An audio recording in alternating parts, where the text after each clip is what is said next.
संसार में लोग समझ नहीं पाएगा।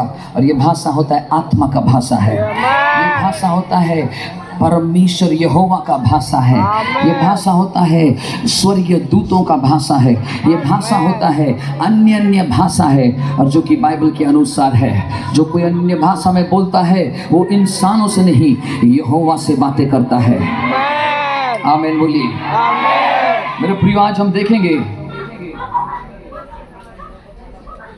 आज हम लोग देखेंगे विशेष करके किस तरीके से एक याजक, एक महायाजक या याजक का जीवन कैसे होता है। बोलो आमीन। और जितना ज्यादा ये याजक या जीवन में आप आओगे, आपके पास अधिकार आएगा, आपके पास सामर्थ्य आएगा। आप जहां भी जाओगे परमेश्वर आपको आशीष देगा, आपके बिजनेस में भी आशीष देगा, आपके घर में भी आशीष देगा, आपके पैसों में भी आशीष देगा, आपके धन संपत्ति में भी आशीष देगा, आपके रिश्ते नाते में भी आशीष देगा। ये याजकीय अभिषेक और आशीष है। हाथ उठा के बोलो, पवित्र आत्मा मुझे याजकीय आशीष चाहिए। फिर से बोलिए, फिर से बोलिए, आवाज नहीं आ रहा है। मुझे राज्य की आशीष चाहिए, मुझे पवित्र आत्मा राज्य की आशीष चाहिए। परमेश्वर लोग धन्यवाद पिता,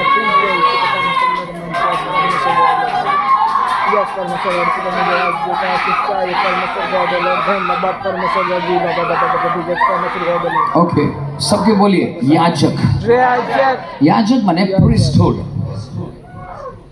बाइबल में लिखा गया दूसरा पत्रस उसका 2:9, पहला पत्रस 2:9, पहला पत्रस 2:9 हम लोग देखेंगे। वहां पर लिखा गया हम लोग याजकीय वंश है।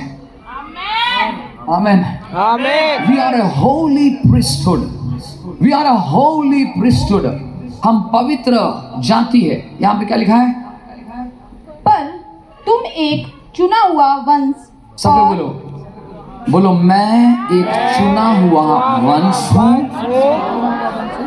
और राजपदधारी याजकों का समाज। राजपदधारी हूँ।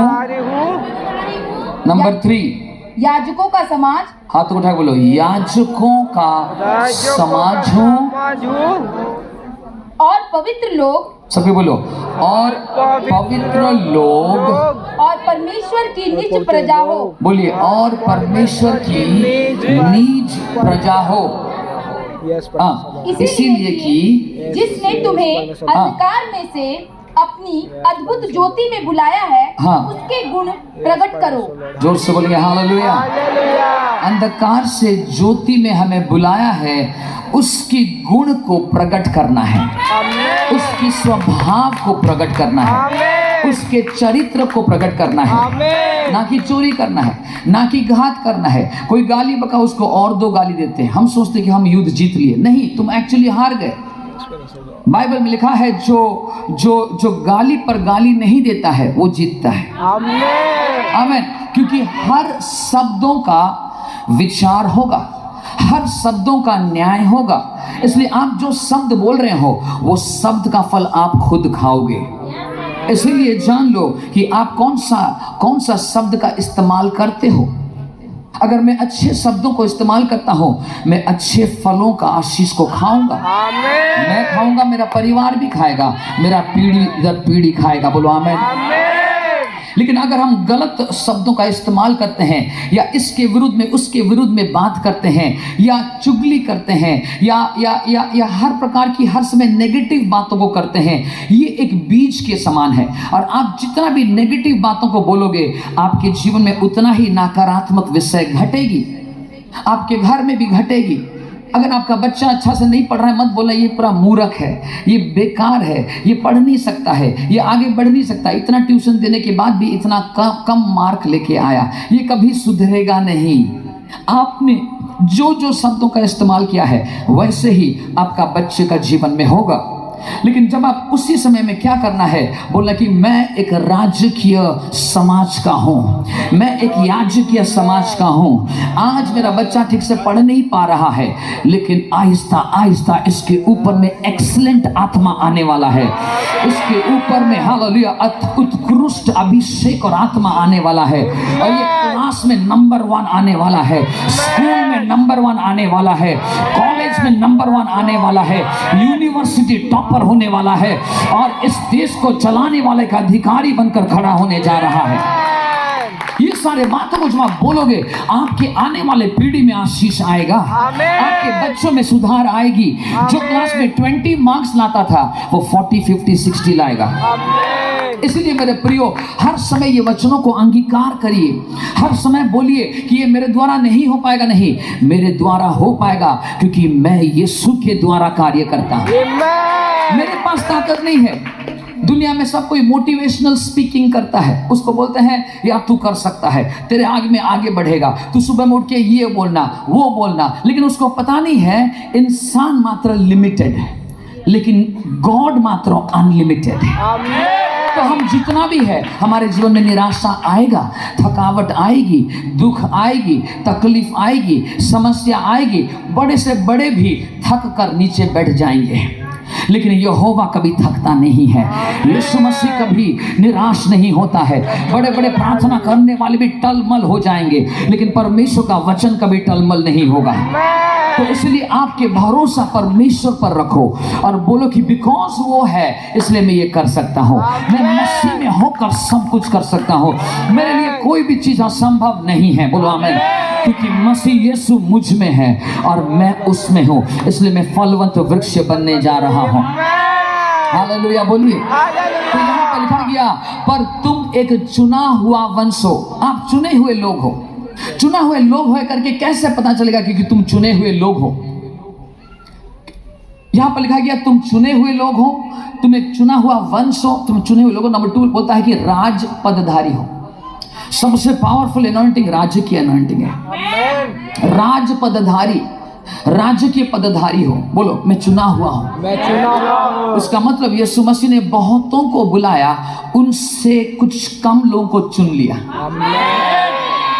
बुलाए तो सब वही है। आओ, यीशु मसीह बोलता है ए बोझ से दबे हुए लोग मेरे पास आओ, मैं तुम्हें विश्राम दूंगा। तू थक गया है, तू पाप करते करते थक गया है, तू हर प्रकार की गंदगी करते करते थक गया है, तू पैसा कमाते कमाते थक गया है, तुझे कोई चोरी या लूट करते हुए तू थक गया है, या तू संसार का मोह माया के पीछे भागते भागते थक गया है। इसलिए यीशु मसीह बुला रहा है सबको। किसको बुला रहा है? सबको बुला रहे। आओ ए बोझ से दबे हुए लोग मेरे पास आओ, मैं तुम्हें विश्राम दूंगा। आपको पता है पवित्र जीवन एक विश्राम का जीवन है। आमीन।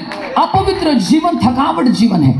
हर समय तो दौड़ता रहेगा, क्या करूं, कैसे छिपाऊं, ये गलती किया है, लोग जानेगा, क्या सोचेगा। टेंशन हर वक्त रहेगा, आपका प्रेशर हर वक्त हाई एंड लो रहेगा, आपका शुगर हर वक्त हाई एंड लो रहेगा। लेकिन बाइबल में लिखा गया है जो पवित्रता में चलता है उसे कुछ छिपाने की जरूरत नहीं है।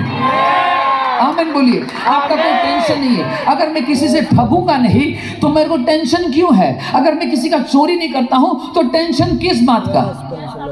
इसलिए पवित्र जीवन में जो शांति है, अपवित्र जीवन में वो शांति नहीं है। पवित्रता में जब चलाओगे, आप एक सच बोलो, मार भी खाओ, सच बोलो। हालेलुया। ये टेम्परेरी मार खाने के लिए निराश मत होना। ये मार खाने से ही इंसान सुधरता है। हाँ, कुछ डंडा पड़ने से सुधरता है। हम जब समझाते हैं लोग समझता नहीं है, और जीवन जब समझाने लगता है तब रोने लगता है। पास्टर कॉल कीजिए, आईसीयू में है और डॉक्टर बोला 15 दिन में मर जाएगा।